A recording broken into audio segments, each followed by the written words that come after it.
Barcelona ने जीत लिया है अपना कोपा डेल रे का मैच गुदालाखरा के अगेंस्ट। तो एज एक्सपेक्टेड इनको पता था ये जीतना ही है, सबको पता था कि गुदालाखरा के अगेंस्ट बार्सिलोना जीत ही जाएगी, चाहे 1-0 2-0 कैसे भी जीते, लेकिन जीत ही जाएगी एटलीस्ट। वहीं गुदालाखरा को भी पता था कि बार्सिलोना को रोक पाना बहुत मुश्किल है। आई डोंट थिंक वो अपने आप को भी चांस दे रहे थे, लेकिन उन्होंने क्वाइट इम्प्रेसिव फुटबॉल खेला। काफ़ी लो ब्लॉक में बैठे बार्सिलोना के ऊपर, दोनों फ्लैंक पे पुश किया बार्सिलोना को, सेंटर से कोई क्रिएटिविटी नहीं करने दी। आई डोंट थिंक सो कि इस मैच में रूनी बर्दागी को नंबर 10 में खिलाना वर्क किया। लमीन यमाल को खिलाना लाइनअप में स्टार्टिंग में गुदालाखरा के गए, तो लमीन यमाल को रेस्ट कब मिलेगा? क्योंकि सारी टीमों के सामने लमीन खेलेगा, तो फिर रेस्ट कब कौन से मैच में मिलेगा? क्योंकि कोपा डेल रे की ऐसी second tier third tier team के सामने भी हम लमीन को रेस्ट नहीं दे रहे हैं। तो हांसी फ्लिक के लिए मेरा एक कंसर्न है कि हांसी फ्लिक चाहते क्या है कि स्पेनिश साइड ही सिर्फ लमीन यमाल को रेस्ट दे, खुद रेस्ट नहीं देंगे। हालांकि मुझे लगा था कि इजी मैच होगा, लेकिन काफ़ी संघर्ष करना पड़ा बार्सिलोना का फर्स्ट गोल मारने के लिए। एक फ्रैंकी डियोंग की बॉल पे आंद्रेस क्रिस्टेंसन ने 77 मिनट में गोल स्कोर किया। उससे पहले बार्सिलोना को काफ़ी शांत रखा, कोई क्लियर कट अपॉर्चुनिटी बनाने नहीं दी, और कुछ अपॉर्चुनिटी थी उन पे मार्कस राशफोर्ड ने बहुत ही बुरा हक दिया। इस मैच में मार्कस राशफोर्ड का अच्छा गेम इसलिए नहीं था क्योंकि Marcus Rashford fraction of second late हो रहे थे अपने डिसीजन मेकिंग में।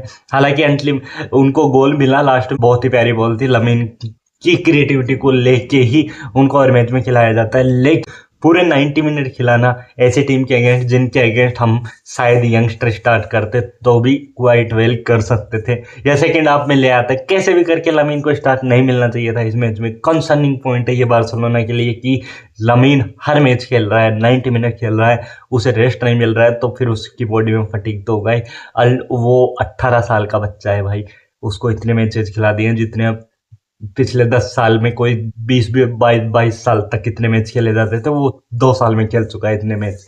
तो ये काफ़ी सरप्राइजिंग चीज़ थी कि हांसी फ्लिक ने लमीन को स्टार्ट दिया। वही मेरे लिए सरप्राइजिंग चीज़ एक और थी कि ड्रो फर्नांडिस नहीं खेले इस मैच में, ना ही सब्स्टिट्यूट अपीयरेंस। टॉमी मार्केज भी नहीं खेले। मैं एक्सपेक्ट कर रहा था इस मैच में तो एटलीस्ट खेले ही खेले। फर्स्ट हाफ में गोल नहीं आया, उसके चलते हांसी फ्लिक थोड़े घबरा से गए। आई थिंक मार्क बर्नाल का सब्स्टिट्यूशन इसलिए था क्योंकि मुझे नहीं लगता मार्क बर्नाल को 50-60 मिनट से ज़्यादा पुश करना चाहिए, जिस हिसाब से उनकी लंबी इंजरी के बाद आए। इतना खिलाना ठीक था, लेकिन कुबारसी को लाना आई डोंट थिंक सो। कुबारसी के अलावा किसी और को ला सकते थे हम। आई थिंक कोई यंगस्टर सेंटर बैक प्लेयर या right back left back. Jofre Torrent का गेम काफ़ी बढ़िया लगा मुझे। फर्मिन लोपेज नंबर 10 में ज़्यादा बढ़िया थे, लेकिन लेफ्ट पे भी बढ़िया खेल रहे थे, लेकिन नंबर 10 की पोजीशन पे फर्मिन लोपेज ज़्यादा बढ़िया कर सकते हैं। ड्रो फर्नांडिस को गेम टाइम मिलना चाहिए था इस गेम में, उसमें नहीं मिला, तो अब मिलेगा कब? फ्रैंकी डियोंग को स्टार्ट मिला। I think quite right think, क्योंकि फ्रैंकी डियोंग पिछले मैचों से खेल नहीं रहे थे, तो बढ़िया था उनको स्टार्ट मिला। एरिक गार्सिया हर मैच खेल रहा है, कोपा डेल रे का मैच खेल रहा है, क्यों? क्या हमारे पास कोई भी सेंटर बैक ऑप्शन यंगस्टर नहीं है जिसको हम इसमें स्टार्ट दे सकते थे? जैसे जिरार्ड मार्टिन को एज ए सब्स्टिट्यूट लेके लाया गया, मैं उसके फेवर में भी नहीं था, क्योंकि मैं चाहता था क्रिस्टेंसन पूरा टाइम खेले। वहीं बाल्डे को लाया गया है, मैं चाहता था जोफ्री टोरेंट पूरे 90 मिनट खेले। वहीं कसाडो का राइट बैक के गेम मुझे ठीक लगा, बढ़िया खेल रहे थे वो। वहाँ पे कसाडो को रिप्लेस करके कुंडे को लाया गया। आई डोंट थिंक सो उसकी कोई नीड थी। रेस्ट दे सकते थे हम प्लेयर्स को, लेकिन हमने रेस्ट दिया नहीं। तो ये मेरे लिए काफ़ी सरप्राइजिंग था कि ऐसे मैच जिनमें हम रेस्ट दे सकते हैं उनमें भी हम प्लेयर्स को रेस्ट नहीं दे रहे हैं। पेड्री को खिला दिया हमने सिर्फ राफिनिया को नहीं खिलाया, बाकी सारे स्टार्टिंग 11 के प्लेयर्स को लगभग खिला ही दिया। तो हम रेस्ट कब देंगे भाई? प्लेयर में अल्टीमेटली फटीग आएगा, फिर से 2 दिन बाद मैच। तो फिर ये जो इस मैच का फटीग था, हालांकि ज़्यादा ऐसे रनिंग वनिंग कुछ ज़्यादा हेवी करना नहीं पड़ा। गुदालाखरा के अगेंस्ट हाफ में ही गेम चला ज़्यादा टाइम तक। कुछ मूवमेंट्स पे काउंटर पे हिट भी करने की कोशिश की गुदालाखरा ने, लेकिन वहाँ पर टेर स्टेगन ने एक अच्छा सेव भी किया और कुछ मूवमेंट्स पे अच्छी डिफेंडिंग भी की। तो अगर इन मैचेस जो कि इजीली नेगोशिएट किए जा सकते हैं हमारे यंगस्टर्स के साथ, उनमें भी अगर हम फर्स्ट टीम प्लेयर्स को पूरे 90 मिनट खिला रहे हैं तो बहुत ही गंदी चीज़ है। क्या हमारे पास क्वालिटी डेप्थ की कमी है? वो तो पता है, क्वालिटी डेप्थ। लेकिन ये मैचेज में अगर हम बनाने की कोशिश करेंगे, जैसे टॉमी मार्केज है, उसको गेम टाइम मिलता है, क्या पता वो बहुत बढ़िया खेल जाता, और नहीं भी खेलता तो एटलीस्ट फर्स्ट टीम एक्सपीरियंस चाहे आधे घंटे का ही होता, फर्स्ट टीम एक्सपीरियंस होता बंदे के पास, अगली बार वो ट्रेनिंग सेशन में जब आता तो उसको पता रहता कि मुझे कभी भी अपॉर्चुनिटी मिल सकती है। मैं कोपा डेल रे में खेला था, हो सकता है अगले मैच में कोपा डेल रे में फिर से अपॉर्चुनिटी मिले, हो सकता है super cup of the Spanish opportunity मिल जाए। तो इन यंगस्टर को टाइम मिलना चाहिए।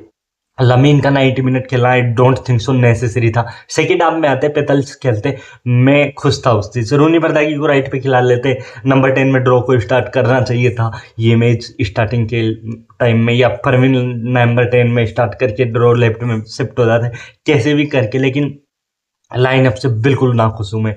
हंस फ्लिक ने ये गंदा गेम मैनेज किया।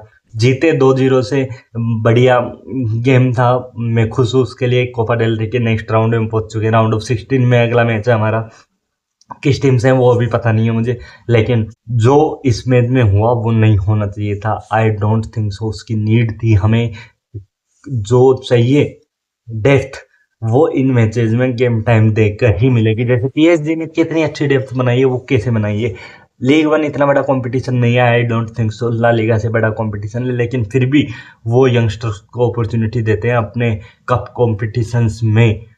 तो हमें भी कप कंपटीशन में यंगस्टर को अपॉर्चुनिटी देनी पड़ेगी। सेन क्लाइवर्ट हो गए, टॉमी मार्केस हो गए, गुली फर्नांडिस, टोनो फर्नांडिस, दोनों को साइड लाइन कर दिया गया। पिछले सीजन तक स्टार्टर थे वो, पिछले सीजन तक बैक टू बैक लाइनअप में रहते थे, अभी कोपा डेल रे के मैच में लाइनअप में भी नहीं था। तो ये काफ़ी चीज़ें हैं जो मुझे ऐसा लग रहा है कि बार्सिलोना ठीक से मैनेज नहीं कर रही है, या फिर बार्सिलोना किसी चीज़ से डरी हुई है, जो भी है। लेकिन गंदा चल रहा है सिस्टम भाई। हमें ये डेप्थ इशू जो है उसको सॉर्ट आउट करना पड़ेगा, क्योंकि अभी 5 महीने कंटिन्यू फुटबॉल खेलना है, दिसंबर के बाद से, जनवरी ट्रांसफर विंडो के बाद से।